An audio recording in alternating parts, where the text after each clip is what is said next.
You won't believe it. You just will not believe what I'm going to present to you in today's video. When I discovered it, my jaw dropped, and to be honest, I'm still in disbelief.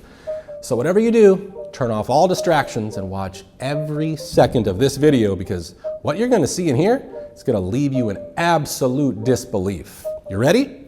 Let's go. It's not being reported right now in the news, but on a neighboring island of Lani, they found 183 bodies washed ashore there. There's 800 as of today reported missing. There are many hundreds that are being refrigerated right now, trying to get ID. They're asking people on the island to provide their DNA so they can match DNA to others. Outside the media, they're expecting this to reach almost 2,000 people in death toll. This is right up there among the worst, if not the worst, since us becoming a nation as fires go. 85 Paradise, and that was considered the worst? That was Pastor Jack Hibbs revealing shocking information that we don't hear on mainstream media regarding the terrible situation with the Maui fire. What is being reported on mainstream media is this. The Federal Emergency Management Agency, the team that's supposed to be digging through the ashes and delivering aid, has turned the tragedy into a junket. FEMA booked themselves into 5-star luxury Hawaiian resorts. They're shacking up at the Maui Four Seasons, beachfront, of course. Rooms there are $1,000 a night. It's not just the Four Seasons. FEMA agents are also posting up at the Fairmont, Lani, and Maui, where rooms range there from $1,300 to $4,500 a night. FEMA agents are also crashing at the Grand Wailea Astoria, 5 stars, of course. Are these the hotels Biden's FEMA officials should be staying in, gallivanting around in and drinking in, as search and rescue operations are underway with 500 kids still missing? Now, FEMA has confirmed that they're staying at these hotels. Biden's giving Maui fire victims $700, while his FEMA officials sleep at luxury resorts that cost more than that per night. FEMA officials could stay at the Days Inn, where you could get an oceanfront view for $250 a night. We confirmed it. Rooms are still available there. Now, when did FEMA develop this taste for the finer things in life? Because FEMA's administrator, Deanne Criswell, is complaining that they don't have enough money. We're watching our disaster relief fund very closely. Our estimates do still stay that we may have a depletion of our fund now. I mean, this is a day-by-day monitoring of the situation. We will start to move some of our recovery projects and delay them until the next fiscal year.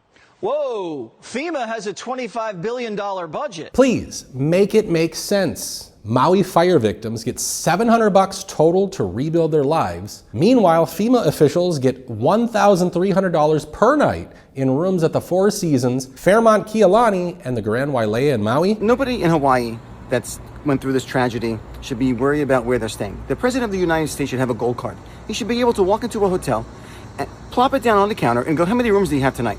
And we need more rooms. Then you go over to the concierge and you go, hey, in case you don't know me, I'm the President of the United States.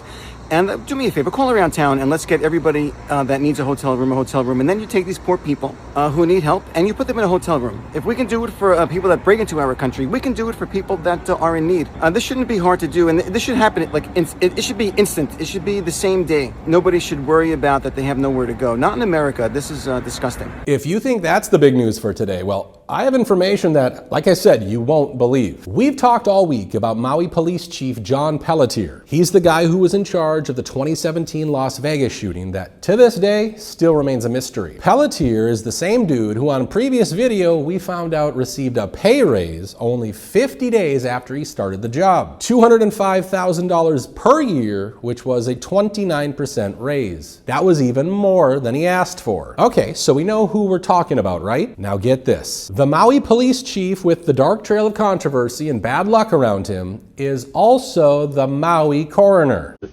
I gotta tell you, I met with them. I'm also the coroner, for those that don't know that. How convenient. Oh, but it gets worse. HB 869 was a bill that passed on January 23rd of this year, just 1 month after Josh Green took office. But what does HB 869 say? What does it do? Well, the very first section, Section 1, states, the legislature finds that coroners should be separate from law enforcement and free to make independent judgments when investigating deaths. Wow, just Wow! It also says, under current state law, the chief of police for a county serves as the coroner if the county does not have a medical examiner. Making coroners independent from law enforcement will promote transparency, avoid conflicts of interest, and encourage more confidence in coroners' rulings. Remember, Maui Police Chief John Pelletier told reporters that the fire had melted metal, making the remains extremely difficult to identify. When we find these, our family and our friends, the remains we're finding is through a fire that melted metal. We have to do rapid DNA to identify them. With Pelletier both being in charge of the police department and in power of the investigations of the deaths, there certainly seems to be a sinister conflict of interest here. He knows exactly how many children are missing. After all, we're talking about families living in a small 5.7 square mile area. He can certainly figure out how many children were living in each home. Matt Wallace tweeted, "What are the chances that the same guy would be chief of police in two completely different states for both the deadliest mass shooting in U.S. history, Vegas shooting, and also the deadliest wildfire, Maui fires, in over 100 years in the U.S. With nearly 500 FEMA personnel on the ground in Maui, along with 270 Red Cross workers, 400 Hawaiian National Guard members, and close to 200 U.S. Army reservists, there is no way that they are still not aware of the numbers. No way." Will Kane provided his explanation as to the missing children reports, or lack thereof. To me. And this is what I've been told. The number's going to be way higher. All of those guys said that reluctantly to me. They didn't want to put numbers on it. They saw many, many bodies. Now I want you to know that as well when I tell you this. There were a lot of children that were sent home from school that day. We need to find out what happened to all those kids. I will say, in all of my days over there this past week, having talked to a lot of people, you don't hear people saying, "I still can't find this person," or "I still can't find that person." There's not a great outcry of a missing child or a missing cousin. That does exist, but I'm just telling you, if the numbers are in the 500 to 1,000, I would have thought I would have heard that more. So that does leave me with one last potentiality, which is entire families are gone. Entire groups of people who could not escape, and no one left to say, "Where is my cousin? Where is my uncle? Where is my child?" I do think, and I am concerned, it's going to be a story that gets worse before it ever looks better. It's tragic. Independent reporter Nick Sorter posted a very disturbing video along with his tweet that said, "Maui Police headlock me for asking the mayor about missing children. Mayor Bisson knows the answer, but he's hiding it. The mainstream media have been refusing to press the mayor on this, so residents and I started pressing him hard for the past several days. He's been demonizing and attempting to discredit me ever since. Regardless, we've been able to really blow the lid off this story. This is a cover-up. Children were burned alive. I've even heard horrific first-hand accounts from locals that found baby bones in car seats and bones of a young boy laying on top of his dog to protect it from the inferno. The 4 schools in Lahaina served over 3,000 students. Only 400 have enrolled in other schools. Another 200 are doing virtual learning. Where are the children, Mr. Mayor?" So we're not going to ask that question. How many of these 10 cadavers are the Maui department? Okay, the press show is over. Yeah. So he's not going to answer my question. Thank you. Yeah, take pictures of me. There's no need for hacking. You're with Maui Police, right? Yeah, he's done with the press conference. I appreciate your patience. Yeah. Get out of my way. Who are you? With the Maui Police Department. Okay, and what's my crime? You're literally pushing me. The press conference is over. I don't fucking care if the press conference is over. Get out of the way. I'm sorry. All right, so there are 110 cadavers, but we can't identify. We can't identify how many of them are children. This is get out of my fucking dude. Get off my throat. Relax, sir. Relax. No, I'm not gonna get. Relax. No, I'm not gonna. Okay. I'm not gonna relax, dude. No, I'm not doing anything illegal. I'm trying to ask a question, and we can't get the answer for it.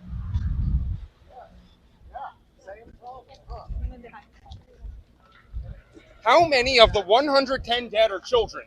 You know who are children. They're cadavers. You have the bodies. You know how many of them are children.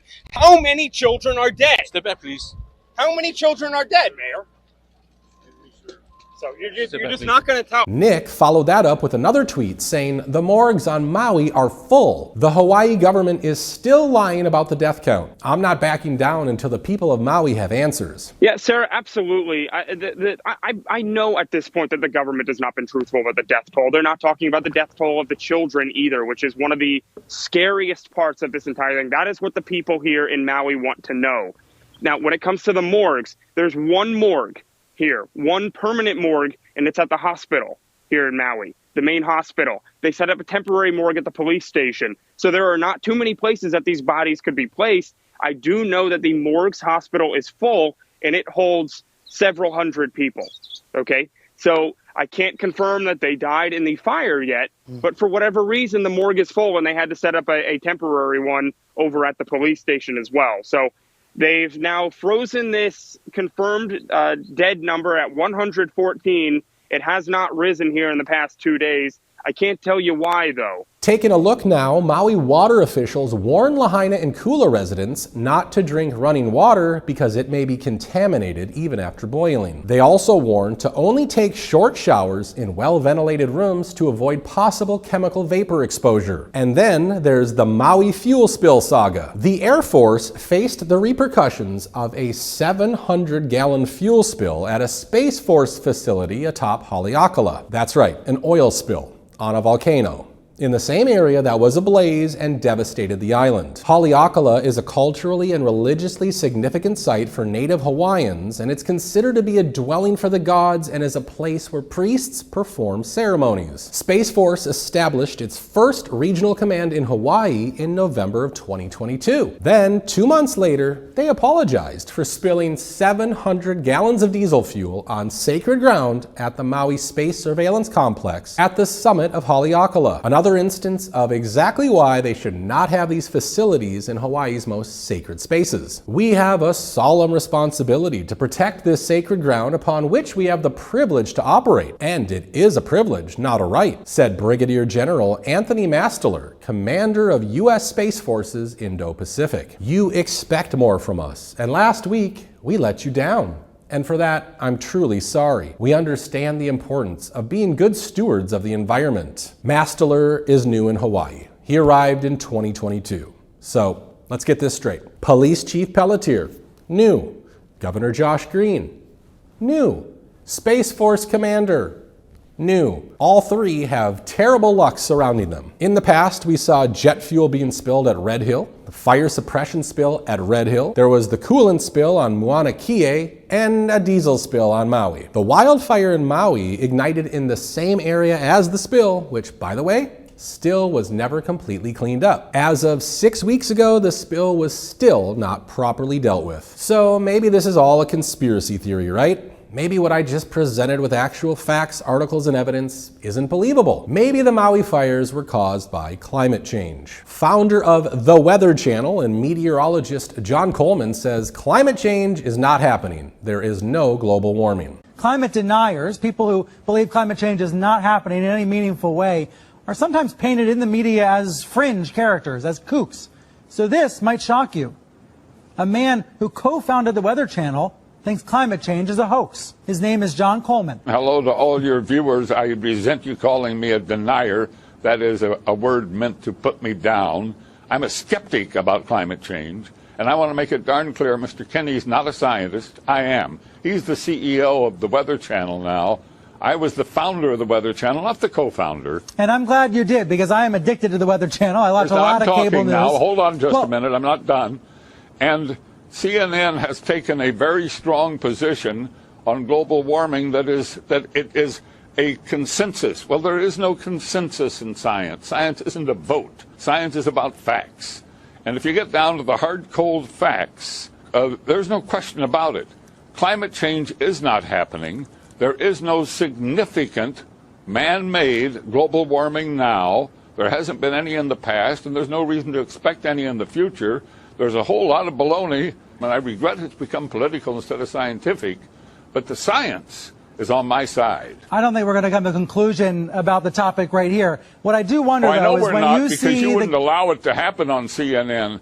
But I'm happy that I got on the we've air been and got a talking here for chance to several talk minutes. to your viewers. Hello, everybody. What There I is do- no global warming. So we're going to wrap up today's video right there. I have so much more that I'm working on behind the scenes, and I can't wait to bring it to you. If you'd like to see more updates like this, please give this video a like and make sure you're subscribed to the channel so that you don't miss any future updates. As always, I truly appreciate you taking the time to hear what I have to say, and I hope you have a wonderful day. Take care.